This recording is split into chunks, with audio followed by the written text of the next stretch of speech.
Atlantic মহাদেশের মধ্যকার সম্পর্কের ঐতিহাসিক অবনতির মধ্যে একের পর এক সম্মেলনে বসছে ইউরোপীয় নেতারা।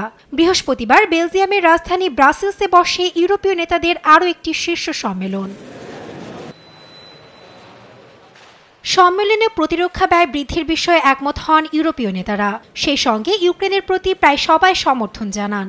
সম্মেলনে উপস্থিত ২৭ জন ইউরোপীয় নেতার মধ্যে ২৬ জনই ইউক্রেনের স্বাধীনতার বিষয়ে শান্তি চুক্তির আহ্বান জানিয়ে একটি চুক্তিতে স্বাক্ষর করেন। এ সময় সম্মতি দিতে বিরত থাকে হাঙ্গেরি। বৈঠকের পর সংবাদ সম্মেলনে কথা বলেন জার্মান চ্যান্সেলর ওলাফ শলজ। এ সময় ইউরোপ ও অস্ত্র কোম্পানিগুলোকে একীভূত করার আহ্বান জানান তিনি।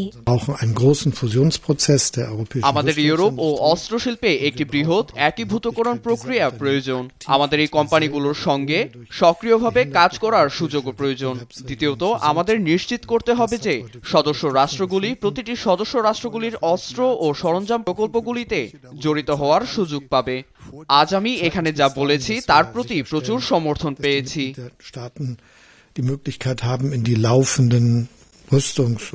সংবাদ সম্মেলনে বক্তব্য রাখেন ফরাসি প্রেসিডেন্ট ইমানুয়েল ম্যাক্রো। জানান ২০২৫ সালের প্রথমার্ধে ফরাসি পারমাণবিক আলোচনা দেখতে চান তিনি। এ সময় ফ্রান্সের পারমাণবিক প্রতিরোধ ক্ষমতা বাড়ানোর প্রস্তাবের বিষয়ে অন্যান্য দেশও একমত হন বলে জানান। সেই সঙ্গে ম্যাক্রোকে নেপোলিয়নের সঙ্গে তুলনা করে পুতিনের দেওয়া হুমকির বিষয়েও রাশিয়াকে পাল্টা আঘাত করেন ফরাসি নেতা।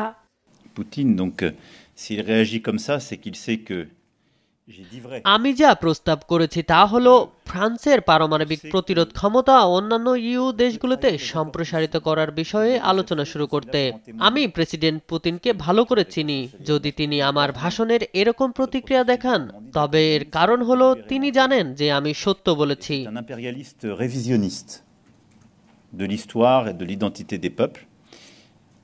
এদিন প্রতিরক্ষা ব্যয় বৃদ্ধি করে ইউক্রেনের পাশে থাকার বার্তা দেন ইউরোপীয় কমিশনের সভাপতি উর্সুলা ভন ডের লিয়েন।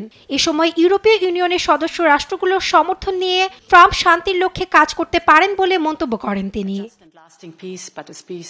প্রতিরক্ষা ব্যয় বৃদ্ধির জন্য সকল সদস্য রাষ্ট্রের উপর বিশাল চাপ রয়েছে, আর তাই ৫টি উপাদানের সম্মিলিত অস্ত্র একীভূতকরণের পরিকল্পনাটি সকল নেতা স্বাগত জানিয়েছে। সম্মেলনে উপস্থিত ছিলেন ইউক্রেনের প্রেসিডেন্ট ভলোদিমির জেলেনস্কিও।